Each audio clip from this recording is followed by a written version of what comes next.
renderings that you'll see here in a little bit is what we had to work with. Like I said, they are based on similar type projects in the area. It's also important to note that the dollars that we're going to be sharing are they're trying to project what total project costs would be. So that obviously is the site, the building itself, the construction costs for the building. But then we also try to include fees and soft costs. Soft costs being any costs for consulting needed or furniture, fixtures, equipment that go into the building. So they don't include operating costs, but for the most part, they include all the parts and pieces when you walk into the building. We've also included, given the fact that we are very early and conceptual with some of these concepts, we have a 10% contingency. And then also there's a lot of questions as to can we use geothermal? Can we use solar? What things can we use for a very high sustainable project? So we looked at a number of different options. The two most significant ones were geothermal, and which would help recapture the energy used for like heating and cooling. And then we also looked at solar panels on the roof of these facilities to help supplement any number of things, whether it's on the heating and cooling side or maybe the lighting side. And what we arrived at was like geothermal, for instance, there's just not a lot of land to work with to put a bore field. So geothermal is you bore holes into the ground and you loop a liquid through them to capture the heat from the earth. And you need depth and space to do that. So what we did was we tried to come up with an allowance that would allow us to investigate geothermal, solar, and anything else that we can try to make fit for where we end up for the design. Right now we have about 5 concepts. And so once we narrow it down a bit, we can get more specific. So currently each of these budgets hold about $5 million towards that goal. So this first slide here is option 2, sorry. That was where we're just renovating the existing facilities, doing some upgraded site work. And we also included a street plaza cost. It's for the portion between the library side and then the city hall side. That street would be renovated to make it more activated for public use. So why don't we go to option 3? So option 3, we have additions to each of the buildings, the library, city hall, and senior center. We're also renovating existing spaces in all 3, not 100% of the space, but just specific spaces as needed to meet the programming that we got back from the different committees. And then, and you can see, you can see across the street at the library how now we're starting, that's a fairly large addition to the library there. In the other 2 buildings are still about the same size with much smaller additions. So let's go to 4. Okay, so 4, here's where we have our first, where we start to demo. And so on the city hall and the senior center are removed. And then a new building that would allow for a new library and a new city hall all in one, including parking, would be put on the spot where the existing senior center is. And then there's some surface parking left where the city hall used to be. And then the existing library would then be remodeled to become a new senior center. So let's go to 5. So 5, again, we're demoing again. In 5, we're going to demo the new library or the existing library and leave the senior center and city hall. So in the spot where the library is now, we have a new multi-story building that would house a new library and a new city hall. Then the existing city hall that you see kind of in that purple color would have an addition, and that would become the new senior center. As for the existing senior center, we would leave that right now in this concept, and it would just be repurposed. So that's yet to be determined how we might best use that space. And then finally, 6 is very similar to option 5. We are demoing the existing library and existing city hall and putting brand new buildings. So in this one, there is no renovation cost. They're all new buildings on where the library is. Again, that would be a combination of library and city hall. And then across the street would be the new building for a senior center. And again, in this scenario is where you have covered parking in the larger building where the new library used to be. And just like in option 5, we're not removing the senior center. That's yet to be determined for its best use. So as we go from option 2 through 6, you can see that the dollars increase with each option as they provide more new space or more remodeled space. So let me just pause there to see if there's any. That was a whole lot in a short amount of time. I just want to pause to see if there's any questions or reactions. You can come up with a number of your cost per square foot on these for construction. So, John, you want to talk a little bit more about how you arrived at the calculations? Yeah.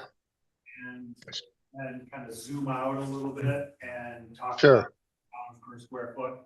Sure. So if you want to go back, maybe one of the slides, I'll try to give a better example back again, maybe to 5 or 6. So you can, and like this one right here in 5. So you look at that building that is where the existing library is. What we do conceptually is we look at this massing, meaning the perimeter of this, the shape of the building and its height, and we put together a core and shell number, meaning we can use just that information of square footage and number of stories and shape and come up with a structural cost based on what we know about this area and the skin that goes on that structure, kind of the shell of the building. And then we can then look on towards the interior and look at other similar projects and make assumptions based on how city halls and libraries are finished. And so we actually put unit prices to flooring and ceilings and walls based on current market prices. So again, it's not one big dollar per square foot. It's trying to take what information we were given and bring it down into components that we can match up against current market pricing. We also did this similarly with the heating, electrical, plumbing, and fire protection. For instance, the heating of all these buildings is based on a VRF system, which is a highly efficient heating and cooling system that would be supplemented by other sustainable energy sources as we move towards your goals with that. So we take these drawings that they've given us, the program spaces that came along with them, and we break it down into parts and pieces that we can apply current market rate pricing, unit pricing to. So Ken, does that address your question? I think John's point is that in order to get to a square foot, dollar per square foot, they needed to dive in and get quite a bit more detail. Yeah, And then zoom back out. yeah, just, forget about all the stuff that goes inside, but generally it's come up with a cost per square foot for new construction. That was John, just, can you speak to that? Um, so I'm not, ask the question again. Ken is looking for like a rough kind of dollar per square foot for the entire program. It sounds like you have done quite a bit more detailed work. Oh, Generally speaking, where are we on a dollar per square foot basis? oh, okay. Hold on here a second.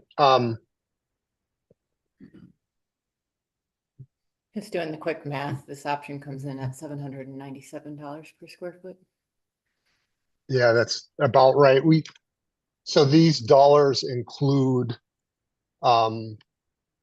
the energy, sustainability allowance along with the soft costs and fees. So, if you look at, for instance, option 6, and then take a look at the square footages that, sorry, I have to do that calculation for you. You want to go back to the slide with your square footages, Andy?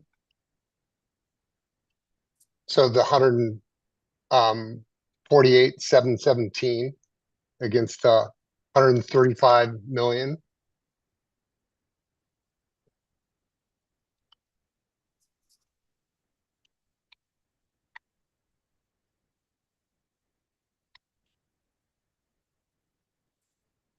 It's over $900 a square foot for option 6. And again, so if you think about those dollars and think how, oh my gosh, that's a really high cost per square foot. You have to consider that it includes uh, changing the street into a plaza, includes a big allowance for sustainability options, and it includes all the fees, furniture, and equipment that goes into the building. So it's all inclusive of a usable building. It's more than just the construction. Does that make sense? Ken? oh, Does that kinda, address your yeah, I'm question? just trying to get what compared to other sites, when they construct like a office building, what the cost per square foot is. I mean, it's just, I can understand it's difficult to get by these numbers, but, I'm kind of looking at if the council decides to reduce the size of some of these buildings, then how much difference in the cost it would be, make it a more palatable to the general public, but still meet the needs of the senior center, library, and city hall. Sure. Yeah. Sure. I mean, if we could give you breakdowns, start pulling some of these parts and pieces out. Like for instance, the soft costs was based on a general average of like 20%. And that's working backwards from what is typically included for soft costs of buildings like this. And for the case of option 6 that we just looked at, that's like $21 million. It's a big number. Okay. So in terms of what you might need in preparing for the city council, we could certainly pull like soft costs out, so you can look at it a little bit differently. Kate, I see that you have your hand raised. Did you have something? Yeah, hi. Just quick question on some of the options that have both construction and renovation included. Based on the age of current buildings or how they're currently situated downtown, are there any concerns that even with a renovation, there would be some issues or additional maintenance, ongoing maintenance, or problems with kind of upgrading to some of the sustainability goals that we have? Or does the renovation cover all of that? Good question. So with any renovations to buildings of these ages, there will be challenges trying to convert them to highly sustainable mechanical and electrical solutions. Not to say that you can't, it just sometimes there's a point of diminishing returns. It depends in terms of what those renovations costs are compared to new construction. So we'd have to keep you informed of that as we go down that path. So the more you try to do with an existing building, the more you have to do that calculus. Yes, it's possible. It just depends on how much you want to try to do with these existing buildings, because we are limited by the existing walls and height of the buildings as they are now, which are different than what we can do in new construction. And it should No, also, I was expecting so, but thank you. it should also be noted in options number 2, and I believe 3, we are not renovating the entirety of the existing City Hall building and Senior Center building. It's a partial renovation. John, can you speak to that?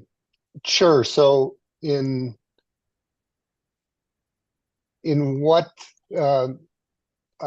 like option this, like the senior center,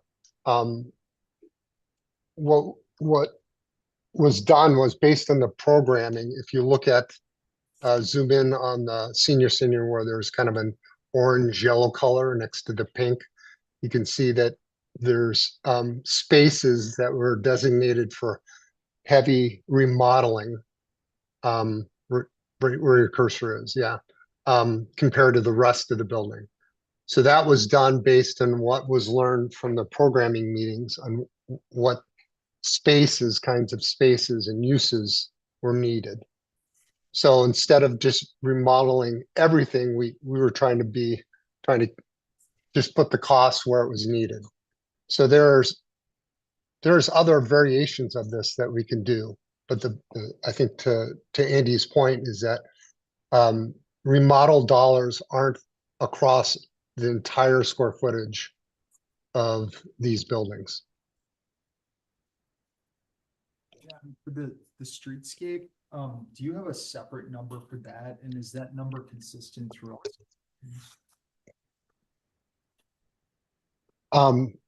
Yes, the street plaza, we were given a basic design for that, and all inclusive, it was about $3 million. And that's included in all the options. Thank you. So the question presented after these 6 options was, paraphrasing here, something about how do you feel about the estimates? How do you think your friends and family would feel?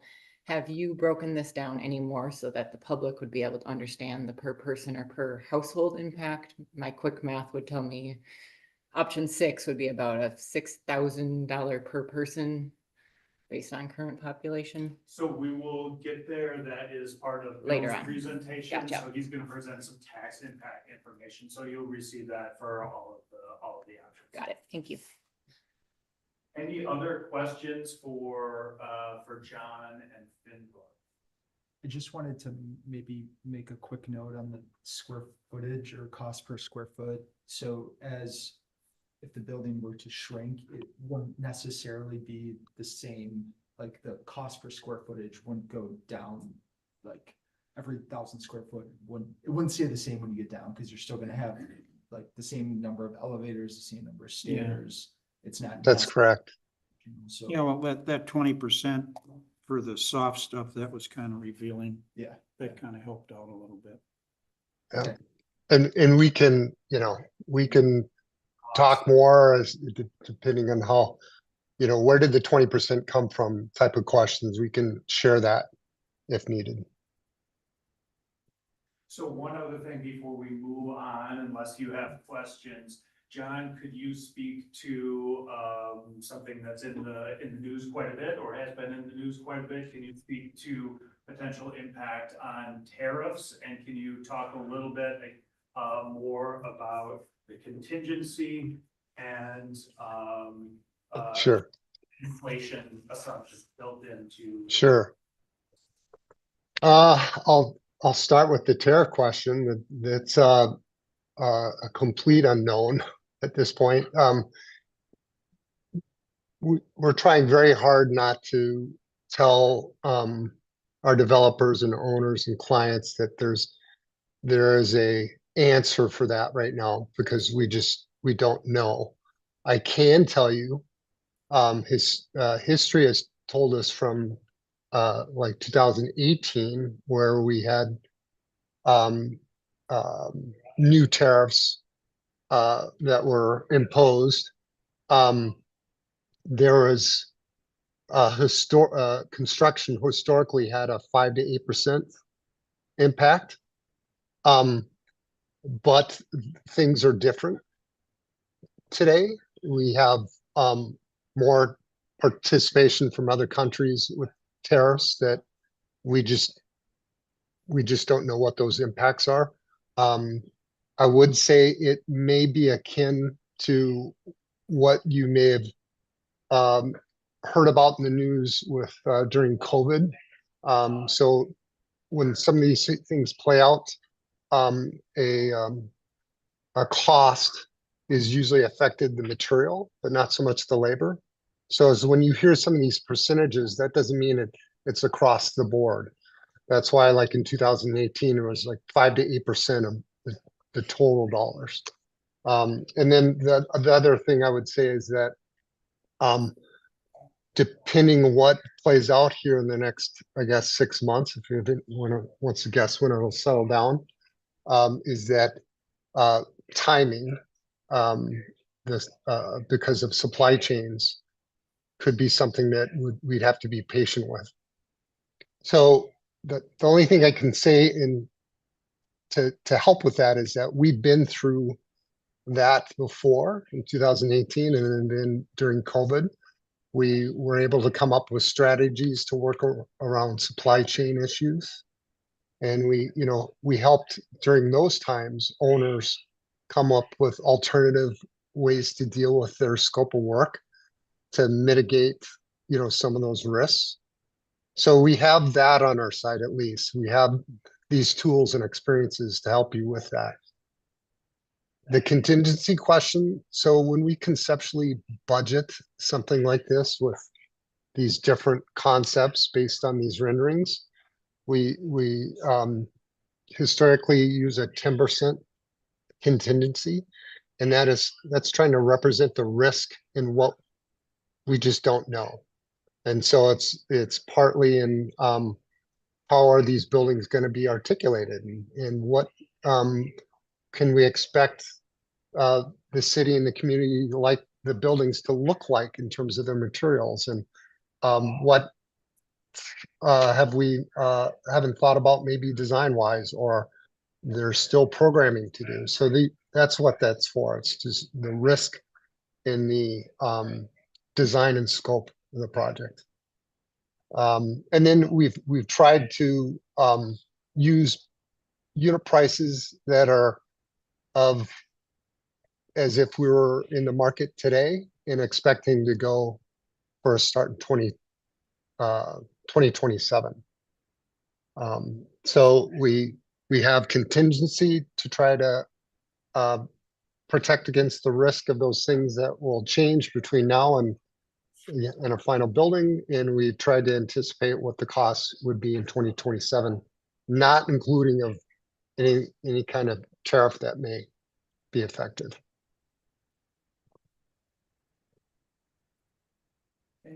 Yes. There's, you've alluded to the attempt to plan for the sustainability aspects of the projects and to some degree incorporate those into these costs. But is there also a way to gather information to present to the public that would show how much money would be saved by those sustainable measures, particularly geothermal and solar? Showing that the cost of operating buildings of these sizes will go down over time, in a sense. Yeah, Kevin, that's a really good question. I'll say a word or two, and John, feel free to hop in at any point. We're in the process of doing an analysis of the potential efficiencies that could be generated based on this $5 million additional investment. I should also note that kind of the basis of design here is LEED silver. That's kind of jargony, but essentially the Green Building Council has a very lengthy scorecard, and we design buildings to meet a bunch of these criteria that gets the city to LEED silver. There are a bunch of other kind of benchmarks with the Green Building Council, LEED gold, LEED platinum. We can't guarantee necessarily that a $5 million additional investment is going to get to LEED gold or LEED platinum. That's just not something we can determine based on all of the different criteria that the Green Building Council requires we meet. John, anything to add to that? No, I mean, it's really difficult to talk in generalities with 5 different options. Like, I can say that we just didn't pick a number. We looked at if it was possible to find enough land for geothermal and then base it on a number of different assumptions that we can gather from the existing soils that you have there in Middleton, what would that dollar impact be? And then we asked some of our subcontract friends that do solar and help us with the study of what could we possibly fit on some of these concepts for solar panels. And that's kind of how we determined, well, until we narrow a concept down and know how much land we can use for geothermal and where we can put solar panels, it's difficult to try to predict how much energy we can put back into the building. And then we'll be able to predict, like, what's your return on your investment? When will you pay off the solar panels based on that energy input? So we, maybe we could look at examples of projects that are in their lifespan of the payback for a solar panel or geothermal as examples, if you think that will help the discussion. But it's very hard to say what your ROI would be at this conceptual level. I would look at the Sun Prairie School District's savings that they've gained by building 2 new high schools with geothermal and Yep. tight rooms, and they've saved a ton of money over time. Yeah, we did those projects. If you think that's a good example, we could share what they're experiencing right now in terms of payback on their investment. Yeah, so we can absolutely do that. In fact, the analysis that I was alluding to should give you some of that data that you're. I got one final question. On the aesthetic side of this, on these different options, how much disruptions, what's the time frame for completing, an estimated time frame for completing the entire project? In other words, I'm kind of wondering about the disruption in the downtown Middleton. And, you know, parking, you know, when the construction workers show up, they park their cars. And disruptions to traffic in downtown Middleton. Is there any timeframes that were generated with all the options? It's really not a, you know, financial issue, but it's more of a social issue. No, that's a great point. We don't have a specific time frame for each option, but I can tell you, like the option 6 that is showing up here, it's going to be dependent a bit on where how we phase the project to allow the library and city hall and seniors to still be active. You know, we want to try to build this and not displace or have a minimal displacement of folks that are already down there. But I would say, like this example here, this could be 2 years, you know, especially with the street plaza. So each of these would be a little bit different depending on how we would phase them. So, you know, you wouldn't, I can't see you wanting to build, like in this example, both these new buildings across the street from each other at the same time. You'd want to try to build one first to allow existing people and the work that they're doing to be on the other side of the street, and then we move back. So maybe we'll sketch out some schedules and possible ways of doing each one of these for that discussion. But like this example here could be 2 years plus. And you also have to account for design time. I don't know if you're accounting for that, John. No, I'm just construction. You know, 10 to 12 months for the amount of mass that is being designed here. Just a quick question, since you brought up LEED Silver, do these numbers include actually pursuing the LEED Silver certification or just designing to LEED Silver standards? Designing to. Wait, thank you. Good question.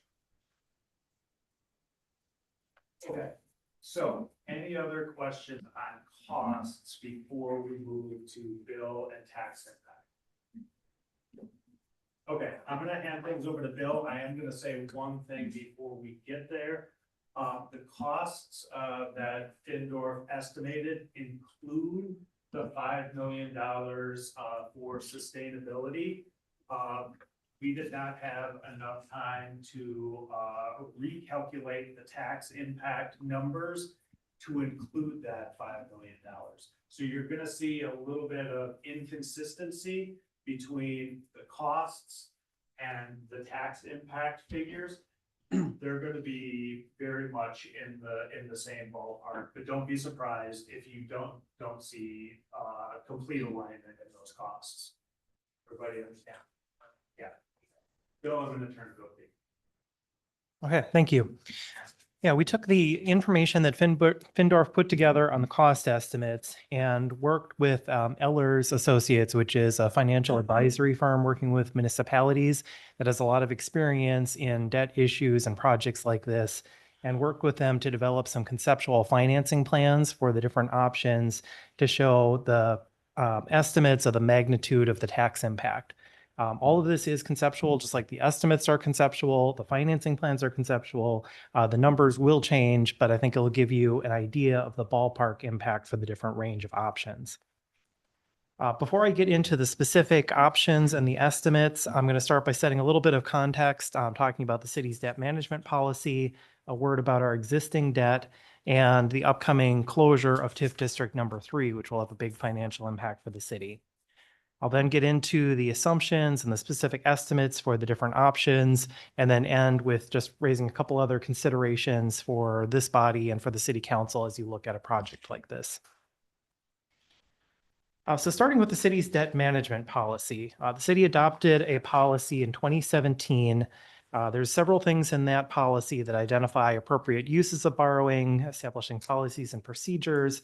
But the couple key points that I wanted to mention that are in that policy is the city council has established a limit on the total amount of debt that it can issue and be outstanding. It also set a target rate for how much of the property tax rate for the city of Middleton should be allocated for debt service. So looking at that first bullet point, the total outstanding debt. By state law, the city is limited to having outstanding general debt no greater than 5% of the total equalized value of the city. So the total value of all taxable property in the city. The city has imposed its own limit intentionally that we don't want to be bumping up right against that state target. So the city has limited itself to 2/3 of that 5% state limit. And right now, based on our existing debt today, we're at about 22% of the city imposed limit. That's about 14% of the state limit. So we do have significant capacity there to take on additional debt. The second target looks not at the total amount of debt that's outstanding, but looks at what portion of the annual property tax rate should be allocated for debt service. And right now, if you look at the line on your tax bill for city taxes, roughly 70% of that goes towards the annual operating costs of the city. Roughly 30% of that goes towards debt service to make debt payments on our outstanding debt. And that policy sets a target for that debt portion that it should be no higher than $2.10 per 1,000 of value. Right now, we're at $1.28. So again, there is some capacity within that target. We'll show the impacts of the different scenarios on that target.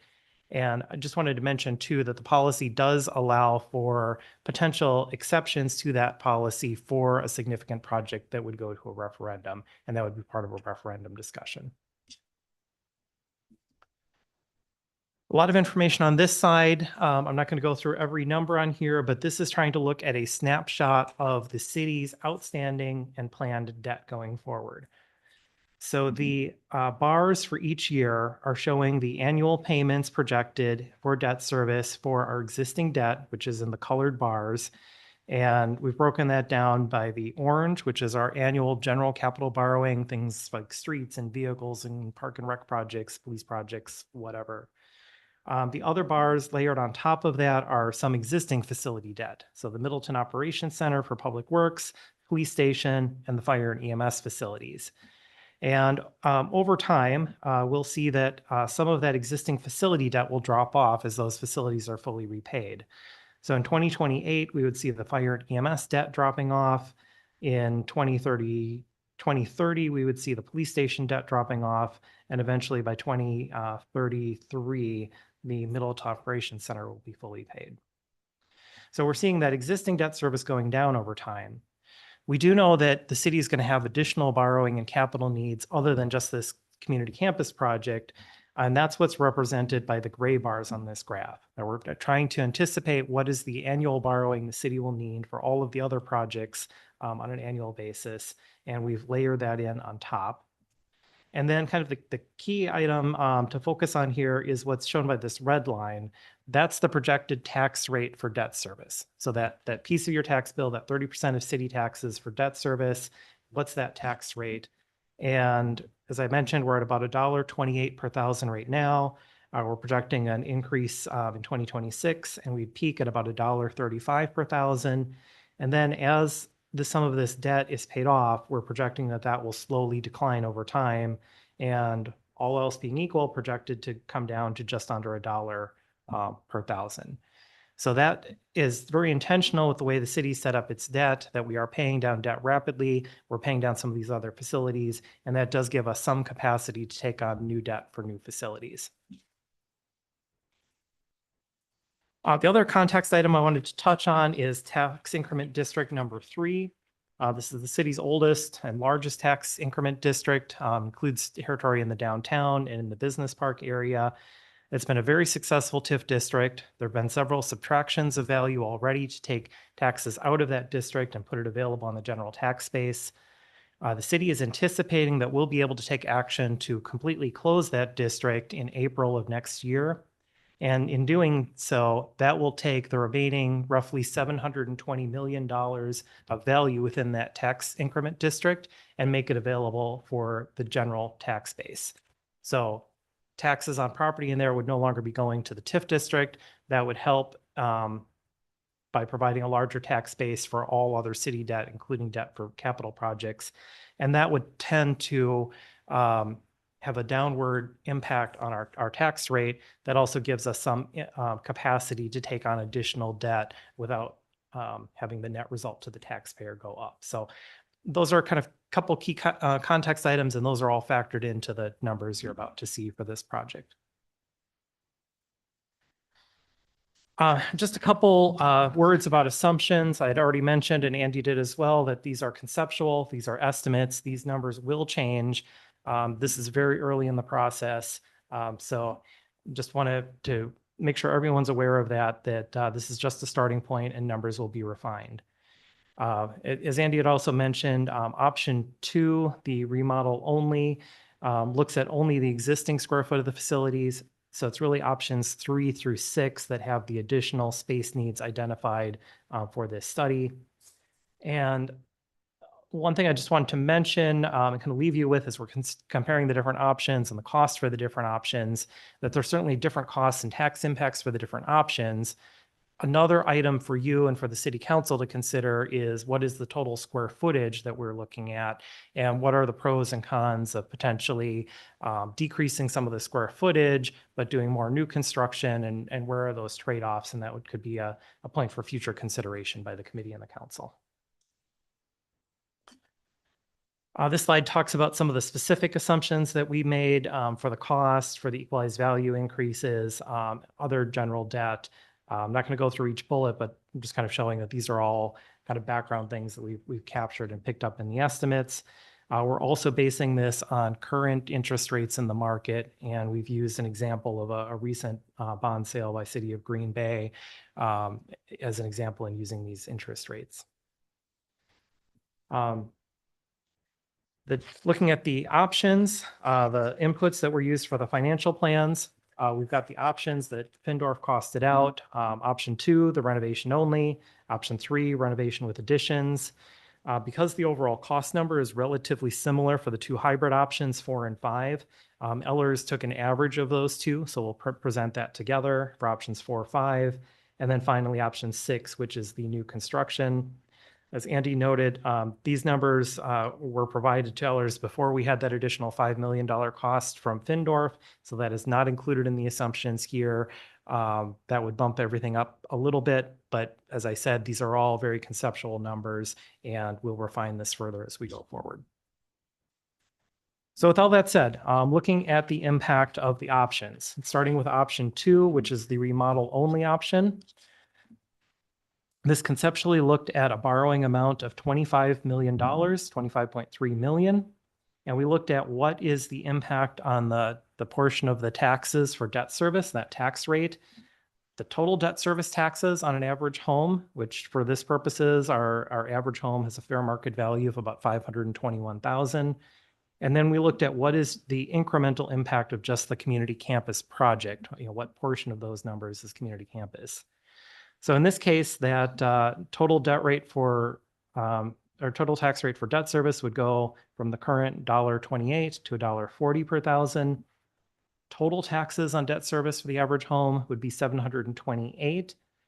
And of that, 31 cents is related to the maximum impact for the community campus. And that translates to about $163 per year for the average home. And that is assuming a 20-year borrowing. And the table on the right shows that projection out over the full 20 years.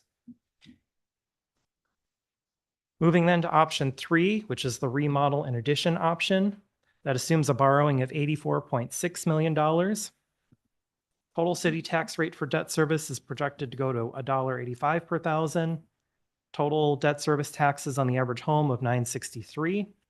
And the portion of that that's the impact from the community campus project is 95 cents per thousand, or about $498 per year for the average home.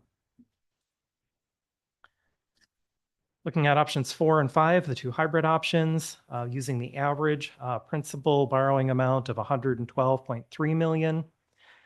That's projected to put the tax rate for debt service at $2.11 per thousand. So it's essentially at the level that's identified as the current target in the city's policy of $2.10 per thousand.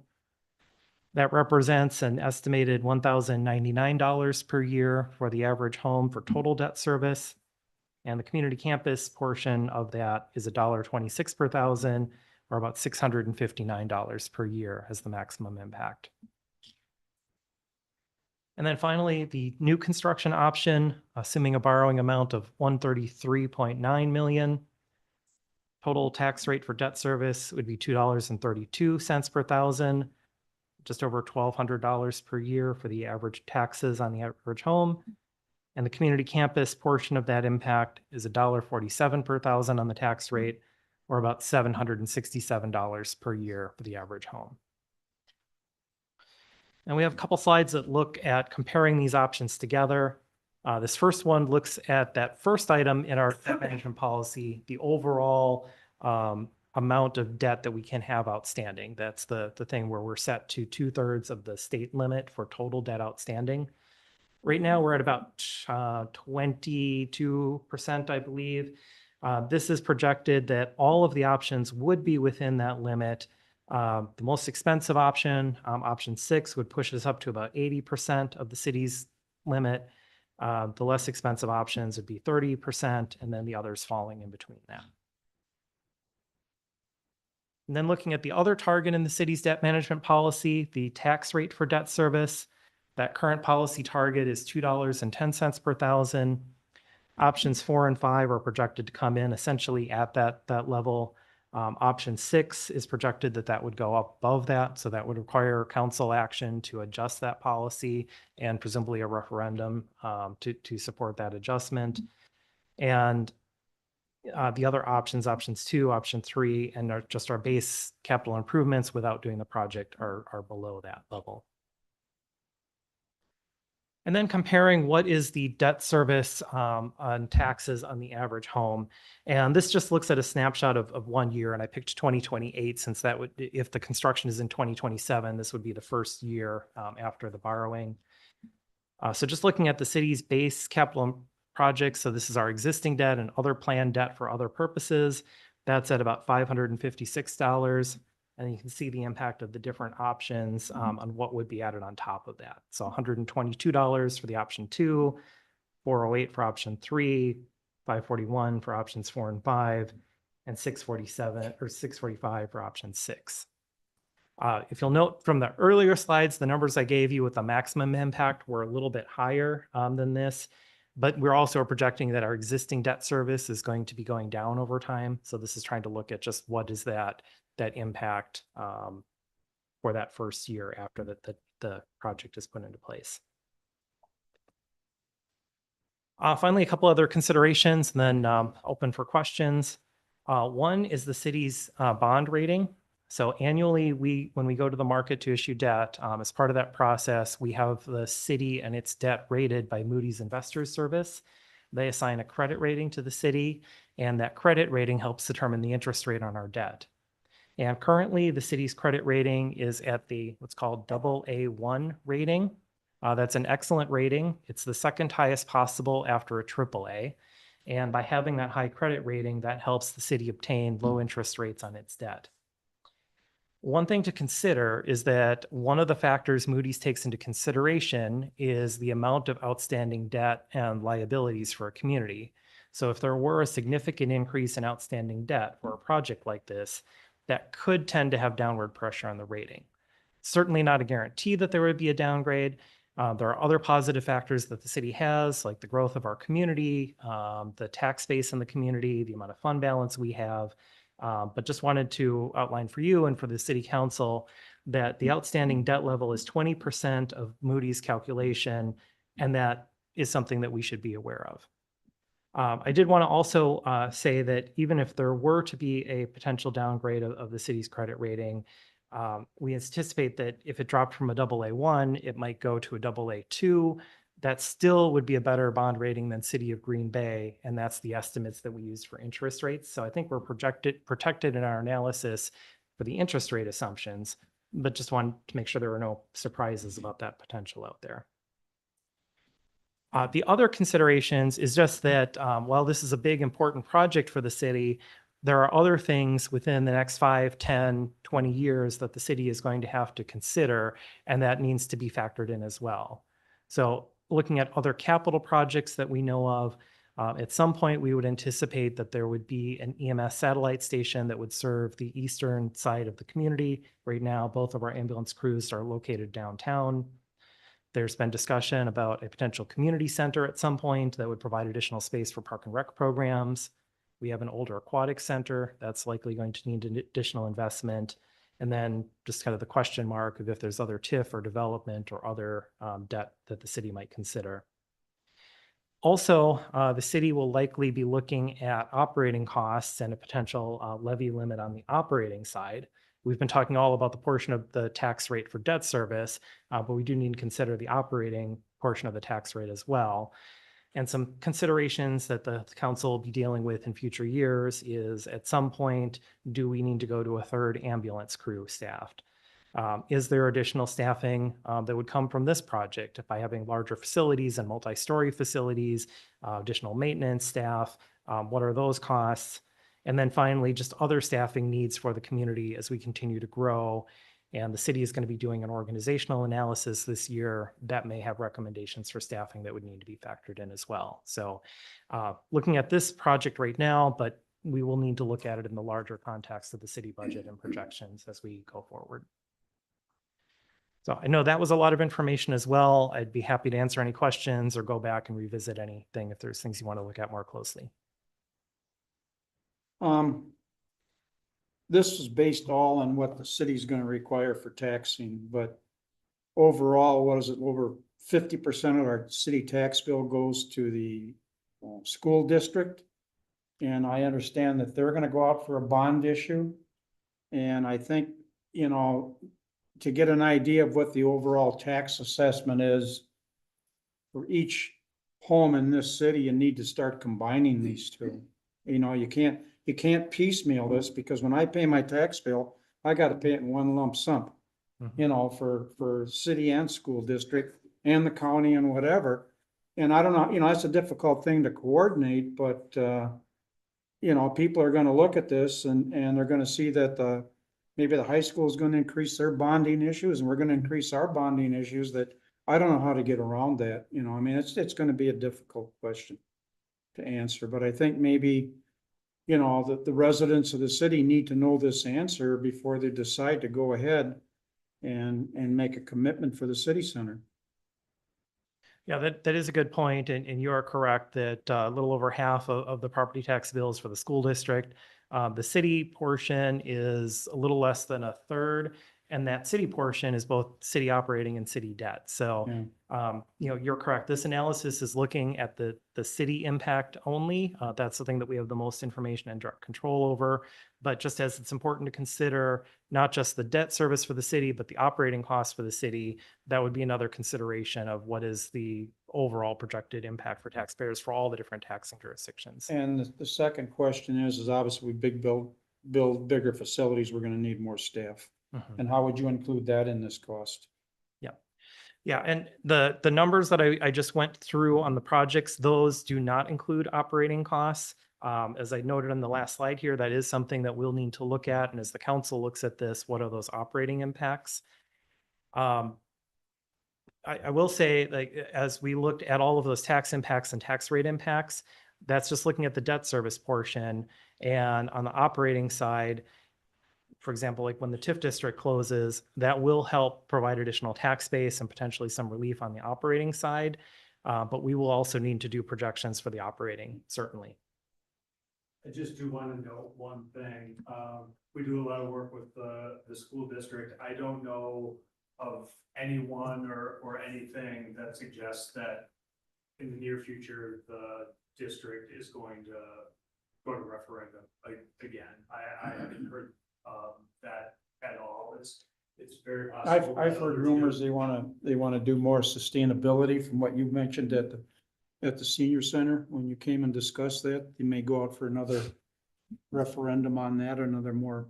They did do a sustainability study, not long ago, but as far as we have heard, there's no consideration to a substantial project. But I just hope the city can coordinate with the high school, you know, I mean, even though the high school includes Cross Plains and all these other areas, but, you know, it's kind of hard for the homes, even though we do have one of the lower tax bases around it. It gets kind of hard when you're, you know, start paying your tax bills. That's So, a really good point, Ken, and you would hope that, moving forward, the various taxing jurisdictions would be, meeting, regularly. As I understand it, that happens periodically, but very, very fair point. Thank you. I have a question. Bill, how do you take into account all the new home building that's going on?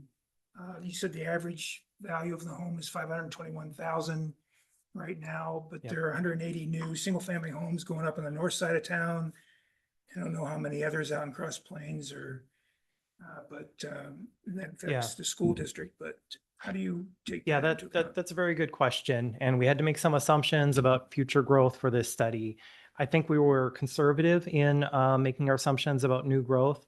What we did working with Ellers is we looked at the last 5 years of what growth there's been in terms of new construction growth and what increases there have been just through valuations of property increasing.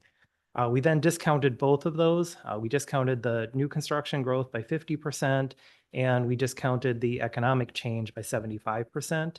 I think that's very conservative, especially considering the amount of subdivisions that have been approved. And I don't want to promise, but we certainly could see an uptick in our new construction compared to where we've been the last 5 years. In doing analysis like this, especially this early on, we always like to be very conservative and show what we hope is a worst case on the numbers. We can certainly refine that, and as this project and planning goes forward and the cost estimates get more refined, we can try to refine those financial projections too. Okay, thank you. Any other questions for Bill on tax impact? Yeah, Kate? Quickly, Bill, can you explain the $720 million that's going to be put back into our general tax base from the TID closure? Is that a one-time number? What's the ongoing increase in our tax base that we'll get from that?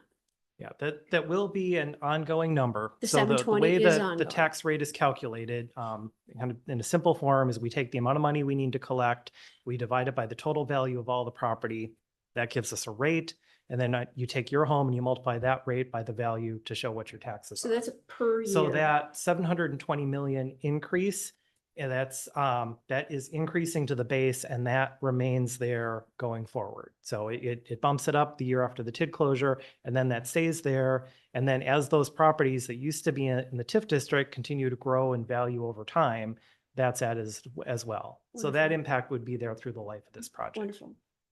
So maybe it might be helpful to say a word or two about debt management, and I'm gonna say, I assume you don't want a big spike up or down. Can you say a word or two about that?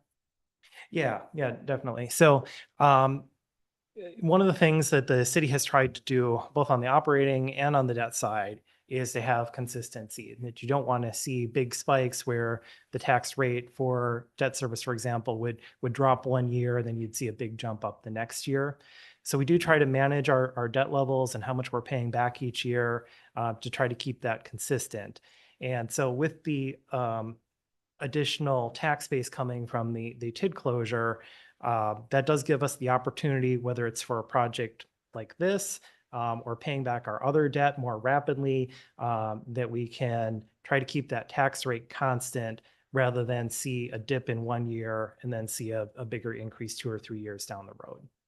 Obviously, those are all considerations for the finance committee and the city council as they work on their debt planning. But I would say historically, we've tried to have consistency, and if there need to be increases, have those be marginal increases each year rather than large jumps.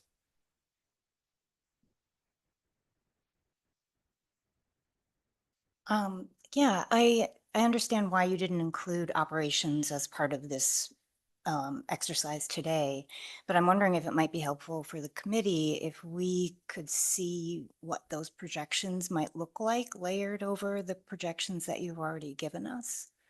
Mhm. Yeah, I think that as the city continues to work on this, we're going to continue to refine things. For just the operational impacts of the facilities, it sounds like EUA is going through some of that analysis. That'll help inform that. The other big piece is going to be looking at staffing, both for staffing of the new facility spaces as well as other just general city staffing. I don't know how quickly we're going to have all of that information. I know the city is doing an organizational needs study that will look at staffing levels. That will likely take most of this year before we have those numbers back. I think the goal is to have them in time for our budget process for next year. So we'll get you what we can as the committee continues to meet. And then I think some of the additional information will also be shared with the council. And I should say too, with these financial plans and especially getting into some of this detail, we certainly want to provide that information to the committee, looking for input from the committee. But ultimately, decisions about tax rates and debt structure and things like that will be decisions that the city council will need to make. Thank you. Any other questions for Bill? Okay, so we want to shift gears and hear from all of you. We've got about half an hour left or so. We've got a couple of questions here that may be on screen in a moment or two. But we really want to just take a moment or two and listen. And I guess my first question for all of you, and I'd love to hear as many from you as possible. What's your general reaction? You've heard a lot of this information. Today was a big day, tax impact, costs. What was your general reaction? And also try to put your, put yourself in someone else's shoes, your neighbors, your friends, etc. How might they react to this information? They don't have as much information as you have, but I would love to hear about your reaction and potential friends' reactions. I guess I can start off the one graph that shows the amount of tax being added compared to what it is right now. When you're seeing it's double or more than double that amount is, when you see that graph, it's quite jarring. I do think if it's if the other taxing bodies is kind of taken into that as well, that percentage obviously comes down a little bit. When you look at the overall, additional dollars per average house, it's very incremental, right? I think it goes from like 400 to 500, 600. I forgot what exactly it was, or maybe it was like $150 per household per year. About 500 to 600. Right. So yeah, so when you look at that, it's not necessarily, as much. It would be maybe helpful to, I think earlier on in our group meeting, we saw a graph, Middleton compared to our surrounding neighbors, and just understanding that we are quite low currently, and how would each of these options bring us kind of closer probably to the rest of our neighboring communities. That might be a interesting graph to see.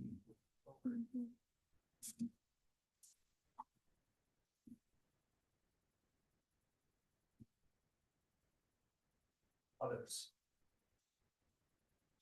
Sure, you have a lot to say. It's kind of hard to come up with some answers right now until we mull some of this over. I mean, we're being forced into make some comments and we really haven't looked at it and talked to, particularly for me, for the senior center. Sure. The Commission on Aging, to go through and see what they feel about this. Mm-hmm. But I do know a couple things. That the seniors are about a third of the population now, and they're going to be increasing. The senior center is small, and it's really not capable of handling quite a few more people there. We can, try to fit them in. We hate to reduce programs. But on the other hand, a lot of these people are now in their retirement. They have limited incomes and a big tax increase. It's gonna be hard for them to swallow that. I'm speaking as myself as a senior, not for everyone else. Sure, absolutely fair. You've received a lot of information. It's gonna take a little while to digest that, but I'm just trying to get kind of your gut reaction, your immediate reaction to these things.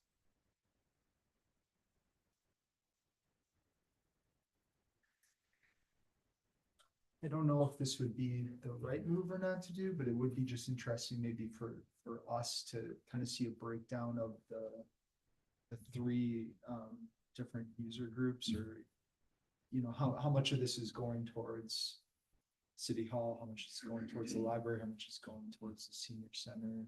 I think we're hitting different city demographics, targeted demographics with each one of those. And so maybe our story to tell the public might be a little more nuanced and targeted moving forward as we're going out to try to sell this, I guess, project to the public. Other thoughts? You don't say anything, I'm gonna start calling on people. Hey. I just wanted to say that I was so keen on having 3 new buildings with the latest technology and sustainability, and have us be an example for municipalities everywhere. And I also realistically know that when folks see the options next to each other, that's such a huge jump in the numbers that it kind of breaks my heart. So that's just my initial reaction. That's fair, that's fair. Others? Related to that, as the city grows, it's gonna diffuse the tax burden on people. And I think that needs to be definitely addressed, particularly with these very expensive homes going up on the north side. And at a community Earth Day event last week, somebody asked the question, to what degree would 3 new buildings that met our sustainability requirements help the city meet its climate goals that are in the resolution? And that's something that would be good to know in terms of reducing emissions and getting energy from renewable sources. Very good question, and as we heard from John, very difficult to do that right now. Early stages, there would need to be obviously a ton of design in order to fully assess whether you're on a glide path to the sustainability goals, or if you meet the sustainability goals, or quite some ways away from those 2040, 2050 goals. Do we have a communication strategy that we're looking at or thinking about as it relates to, things can very quickly get misconstrued in the public. If as a committee we're asked questions, how is there a communication strategy in place saying this is, here's some talking points, here's how you address these issues, here are some of the concerns that the seniors might have. However, counterpoint might be the sustainability, the economic impacts, those types of things. What, how you break it down by household, the talking points about as the community grows, how that affects it. Yeah, great question, Kate. We have been meeting for the last couple of weeks. We have a core group to develop a communications plan.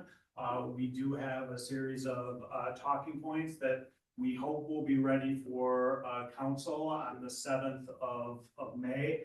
But yes, we're absolutely thinking about how to slowly ramp up communication communication strategy and engagement strategy that leads to a referendum at some point. Bill alluded to that. It's definitely something that is, kind of in our mind, and engaging the community at large is going to be absolutely critical. So great point. And yes, something that we're thinking a fair amount about. And also, obviously, the business community and the impact that it can have, the construction can have on them, and, things that the city might do to kind of, wayfinding and signage and all of that. Just throwing that out there, because I know, that those businesses have been through a lot in the last several years, and just want to make sure that is very much taken into consideration, as much as, the citizens and people who live within the city of Middleton. We haven't fully vetted this. We haven't fully vetted it with council, but in my opinion, and as I see this, we need to develop a group or build a group of key communicators, including downtown business, different user groups, and start engaging those populations, gather feedback from them in addition to the CCC, which will help further allow us to further develop options and costs. And ultimately, a lot of these communities, and particularly the school districts that I work with, will use a community-wide survey to help really hone in, narrow in on an option that, meets all of the needs of the city at a tax impact that is palatable to city residents. Thank you.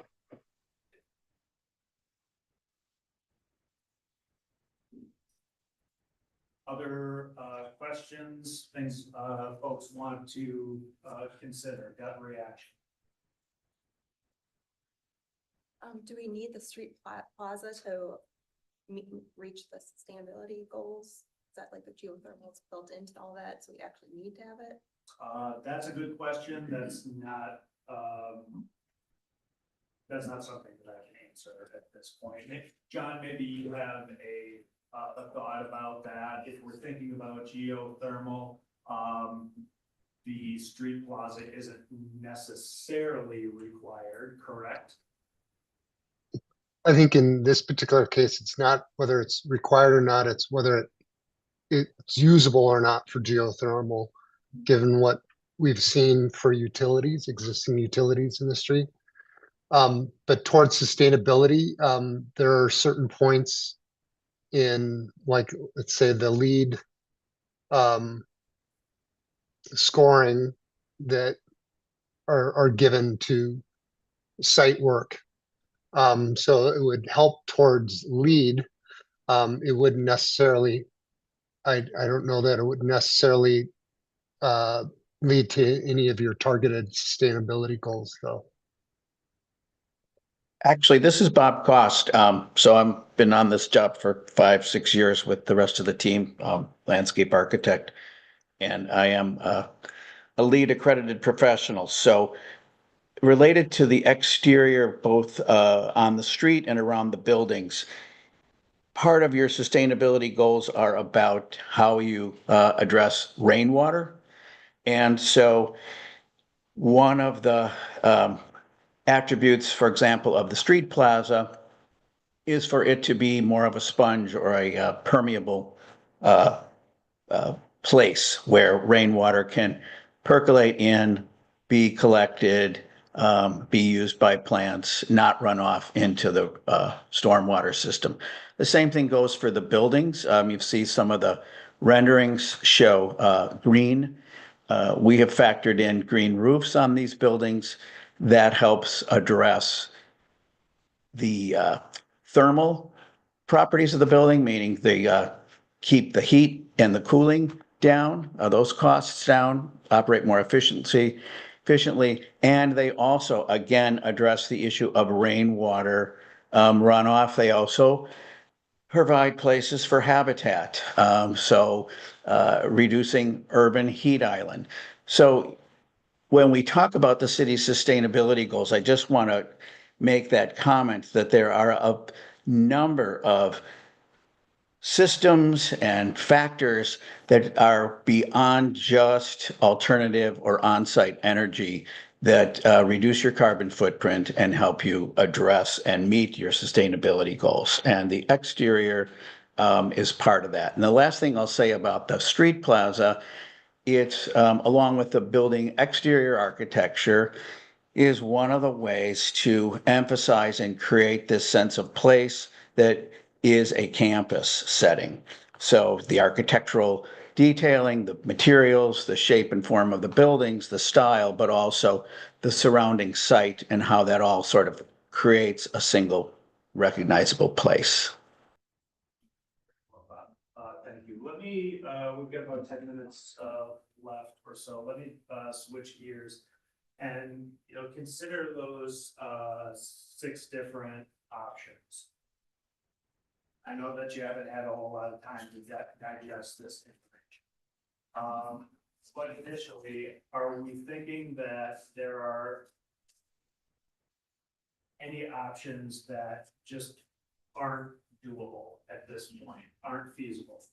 Either in terms of the programming that is limited due to space or due to cost? I think options 2 and 3 are just outright out in my mind. It's not just about, we know these existing facilities don't meet our needs and we need to project 20, 30 years in the future for the growth of the community. And to me, that's only in options 4, 5, and 6 that would meet those needs. Okay, thank you, Aaron. Others' thoughts? I agree. I just tack on to that. Reducing parking, I don't think is gonna fly. I think that's been a big concern for residents downtown. And I would hate to just throw bad money out, like after bad money, trying to rehab these buildings. So really, we're talking about 1, 2, and 3. 1 obviously being doing nothing. I don't think doing nothing is an option. Okay.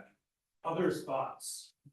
I mean, ultimately, what we want to do here is narrow down the scope of the project and then begin considering alternatives or maybe reductions in scope in some way to reduce the overall cost of the project, if you think that is something that we need to do. But narrowing in on a couple of different options is going to be helpful for SEH, Findorf, EUA, to do a little bit more work on these options. So I would ask you, again, certain things that are just completely not doable. Andy, would you mind bringing up 4 and 5 on the screen? Or sorry, No. Our presenter left. Oh, no, okay. So option 4 and 5 are both rehabbing one building and adding on to it, and then demoing the other one. So option 4, sorry, as I go through here, is moving the senior center over to the library and building the new campus kind of where the senior center is / kind of where this building is. Yes, Option- large mass on the north side. Right, and option 5 is moving the large mass to where the existing library is and keeping both the senior center and rehabbing the city hall with a small addition into the senior center. And to me, option 4 makes a lot more sense in that if we're keeping the building that I think we all agree has better room to rehab in the library instead of rehabbing this building, which I think we all can agree is probably in the worst shape. It also would keep the command center utilities in place in the library. And so I'm just wondering if we can narrow, like they're both fairly similar. I think in my mind, one is better than the other? And so do we want to keep on moving forward with both of those options or just have one option? And sorry, I wish I could share it so everybody could see. Yeah. Oh, it is. Okay. Bill's got it up. Oh, perfect. Thank you. So yeah, so this is 4, right? Having the larger mass on the north side, keeping the library as is versus 5, which would be having the larger mass on the south side and rehabbing this building. I just wanted others' thoughts on these 2 schemes, and if everybody else prefers one or the other, we had a consensus on that. If we don't, we can move forward with both, but if we did have consensus, then we could kind of narrow that one option or hybrid option down. So thoughts, yeah. So I think in both of those scenarios, the library and city hall essentially land with the space needs. I mean, with new construction and what they need. My question would be, does the senior center, as it projects into the future, does, renovating the library work ultimately for that? Or does either of those scenarios work for that, for them? Yeah, just to piggyback on that, that's where my mind was going to, is that's definitely the better building to renovate, but did you take into account the accessibility needs and not just the square footage? Just thinking of the senior center and the programming we meet there for Girl Scouts, so I know how much is downstairs and just When you the look at the limited. square footage, option 4 gives the senior center more. They get about 800 more square feet. Yeah, I'm just thinking about how many square feet of that is, below grade that could pose accessibility options Gotcha. for seniors. I think in both options, the idea was to use the basement supported by an elevator, either in this building or in that. That is correct. Yes, so both 4 and 5 assume that the building that is retained and utilized as a senior center uses that below grade space. And I think in the new construction, it actually is even more floors for the senior center, but it would all be accessible via elevator. I think it's 2 floors or maybe an additional little bit on the. Yeah, option 5 is gonna be a problem because we don't have parking close to the senior center. That's an issue of the seniors being able to get close to the facility and get in. Mobility is an issue when you get older for a lot of the people. And the other thing is that we can't have warrens developed where you have to run from one room to another. We need space and accessibility. A lot of seniors, or some of our seniors are having, the elderly issues of trying to find things and so on. So these are internal designs, but we definitely want parking close by. We don't want underground parking. And Can you see that you can get into the senior center on option 5 right from the parking lot? the option 5 on the thing is there's a green space. That's a green roof. Yeah. Oh, that's a green That's roof. correct, yeah. Okay, I So take there back would what be I a said number of then. I parking I didn't spaces. see that on there, it looked like green was supposed to be a thing. Well, okay, fine. I guess something that, something, as long as we got accessibility for parking and we can, get in and out of the building easy. Accessibility for our Meals on Wheels service.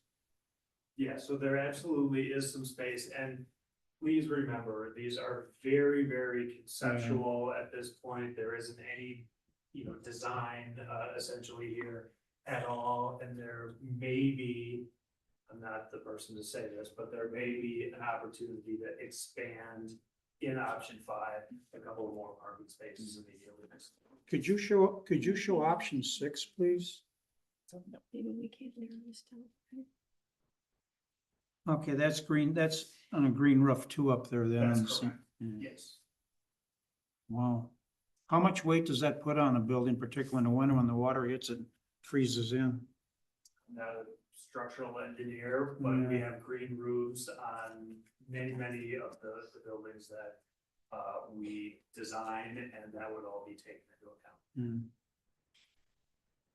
So, any? Well, thank you, I'm sorry, No. I seen green and I looked like a green space, I Yeah, didn't see no, the that's, real. that's totally okay. So, Any other thoughts on option the two? 5, If it- City if we Hall could becomes possibly a narrow senior those two center, options right? between 4 and 5 down? Well, 5 includes this building, and I thought this building from an MEP standpoint was the pits. And, Yeah, yeah. and that's the distinction I would make, that we don't particularly want to keep this building. I thought maybe the library, but not City Hall. Is that kind of the general consensus? I guess, can I frame it this way? Does anybody want to keep option 5 on the table? Or can we move forward with just option 4 as the hybrid option? Where we're doing some renovation / addition and a new building? I don't want to make a commitment till I talk to some of my people. Okay, fair enough. So Okay. 4, 5, 6 for now. I mean, you guys can, but I just, No, that's fine. I think they were just looking to see if we could narrow it down. If we can't, I think that's okay.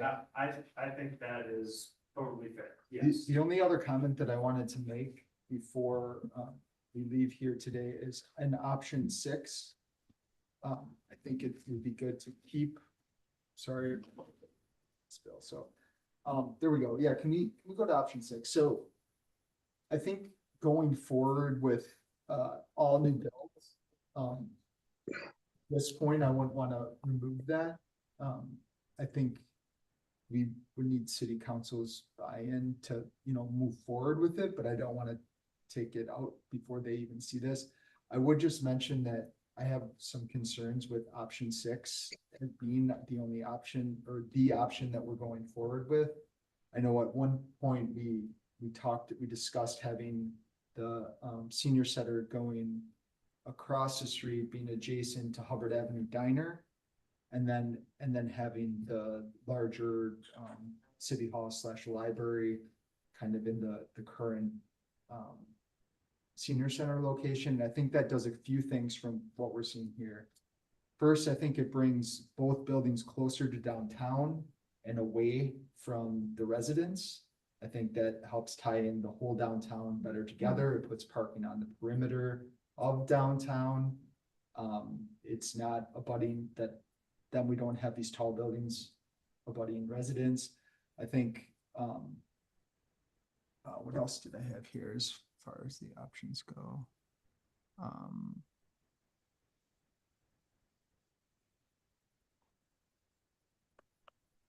I think it'll also help with phasing, because I think if we created a new city hall across from the street, like that would just disrupt parking. It wouldn't disrupt any other functions in any of these buildings. And after senior center would move, that would open up that site for everybody else to move in. So nobody would have to move in between like multiple times, right? They're just going to move into their new building. They don't need to find a temporary space. So I think we should move forward with an option 6, but I would like option 6 changed if everybody else, I'd like everybody else's input on those, that proposal. With the senior center, just to be clear, with the senior center shifted to the west, closer to Parmenter? So city center would go across the street, right next to Hubbard Avenue, Okay. no parking. And then essentially the south side would be just like option 4, right? Okay. Where it would move to that location. I guess I would, Got it. but on both, it would be nice to get everything in the large box and not part of the smaller, and that to remain parking. So then we'd have parking on both sides of the streets, parking separating the downtown from the residents. one of the problems with option 6 is the proximity to these diner is the cooking fumes coming out. I live on South Avenue and you can smell the fried potatoes and fried eggs. Yeah. And I don't know what we'd do with ventilation in that building, but those buildings are critical for ventilation. I think the close proximity to the diner might be an issue, air quality issue for the senior center. I thought you guys wanted to be near the restaurants so that Yeah. you could walk there. Well, it might be, I don't know, I'm concerned about air quality. Yeah, well, and with the street terrace that, that adds that accessibility option, if you're closing it down for pedestrian traffic, I think it makes it easier. Yeah. Because at one point, back when we started this whole process in 2019, it was discussed having all of Hubbard from this point all the way through Yeah. Stonehorse Green closed pedestrian. Well, I recognize we're not gonna get everything, but there's an issue, I mean, the aromas coming from the diner are nice, but I don't know, I have an issue with the air quality in the senior center there, particularly if you have invents coming in. Right, I pulling think in that's, air. I think that's a design issue, which direction you're pulling air from versus where you're pushing Yeah, out from that's the new gonna be a building. design and engineering issue, yeah. I guess I'm confused. Are you talking about a seventh option? I'm Moving talking senior about replacing option 6 with a different option 6. It's different layout. A different all new construction option. So just like an additional one? So we have like more options or? No, just replacing this option 6. I'd like, we're trying to narrow down our options. Ideally, I'd like to come to a point where we can recommend one hybrid option where we're doing one new building and then rehabbing a different building for the senior center. And then one new option that we can put forward to the council. And just in your concept, we're all looking at option 6 right now, Right. is to basically shift everything to the right or towards Parliament or. Basically, can you bring in option 4, please? So it'd be similar to this, Switch. right? Except for instead of having the senior center move to the library, it would be in where it says 53 parking spaces there. So everything would be closer. I would get rid of this little 2-story knuckle and try to add that on to the other building. So then we'd have parking separating both the senior center from St. Luke's and then from the city hall / library from the neighborhood. So we're keeping though the existing library and just. Not in, so this is option 4, but in option 6, the existing library would become parking. Well, I mean, the underground. building, yeah. Yeah. So, That's another version of all new construction, isn't it then? That's what he's saying. Yes. He would like, Yes. he'd like Yeah. a different version of the the all all new. new. the all new. but what I'm hearing, Justin, is that in option number 6, your option number 6, the large mass would be on the north side rather than the south side, correct? Correct. Okay, so then we've got 2 options, 4 and 6, that have the large mass on the north, and one option 5, with the large mass on the south. That's what it would be. Correct, yes. Is there a significant cost difference in moving these buildings around to fit where people want them to fit?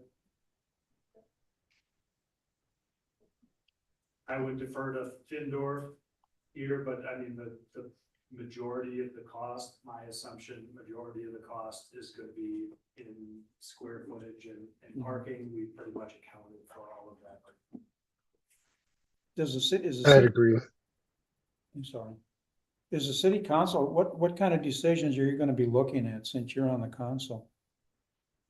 We're going to be relying on this committee to have done all of the research to narrow down the options for us, to make it clear what the costs and the tax impact will be, and then we will have to make the final decision on which ones we go with. But you would be able to move the buildings around if you wanted to? No, sir. Okay. We want it done for Yeah. us.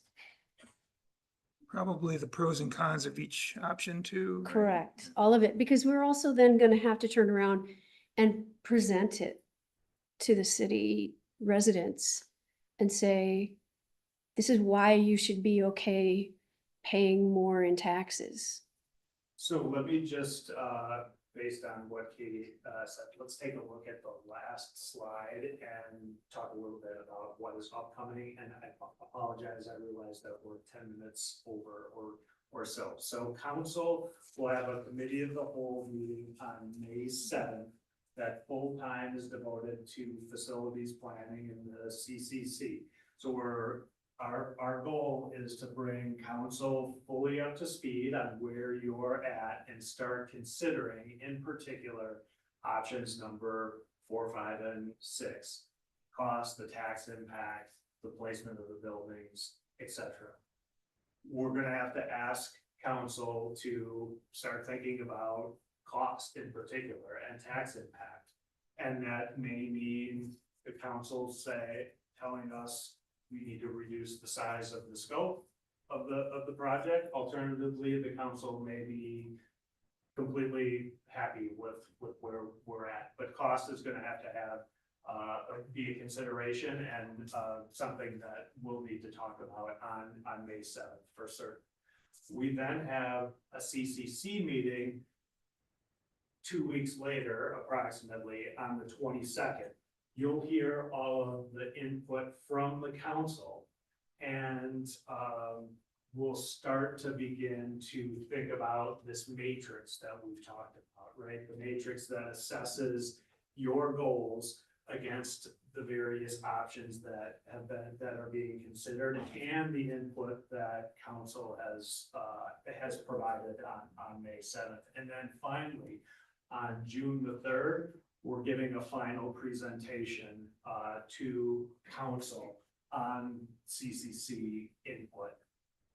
All of it, right? All of the learnings that you have had, taken in, and hopefully a set of options, maybe 2 options, maybe 3 options that council will further consider as we continue to refine the project, refine costs, refine tax impact. If ultimately we go to referendum, or the city goes to referendum to fund this project, we've got a lot of time yet. Council has a lot of time yet to consider cost, tax impact, scope of the project. There'll be ongoing conversations with the council. I would envision a handful of additional committee of the whole meetings moving forward. It was mentioned earlier that communications and engagement is going to be really important, especially if a referendum is pursued. So that'll be part of the conversation moving forward with council and with this kind of staff patients team. Everybody follow that? Makes a little more sense now looking at this slide. Yeah, and just in case you're not in the know of our city speak, the committee of the whole meeting is just a council meeting where we don't vote on anything. It's our chance to learn stuff. And it's open to the public, just like any of our other meetings. But the committee of the whole is just like, let's get together and discuss something and learn more about it. So we're more on top of the topic. So big things like this definitely get the committee of the whole meetings. So nothing is voted on May 7th. We're just getting information that day. So when we talk about an alternate option for option 6, what type of timeline would you have to come up with a new massing? Because people get very attached to the images. Right, So. good question. I would think by the time we get input from the council, we would be able to turn around a revised option in time for the meeting on the 22nd, your meeting on the 22nd. Would it be possible to get it out in advance so that, when we're talking about speaking with, groups outside of this body? Would be helpful to have it. I can't promise that. We'll definitely have conversations internally to see what sort of timeline it takes to redo the massing, for Findorf to cost it, or the city to vet it, ultimately to get it to all of you. It's a pretty tight timeline, to be honest.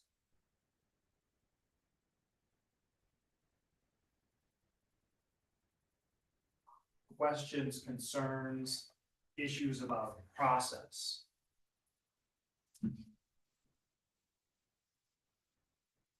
We're good? Okay. Final parting shots? No? Okay. Thanks, thanks, Andy. If we don't have anything else, meeting is adjourned. Thank you. Next meeting is May 22nd. So. Thank you, everyone. Is that gonna be an extended meeting on May 22nd or just an hour? I'm not sure. I believe Abby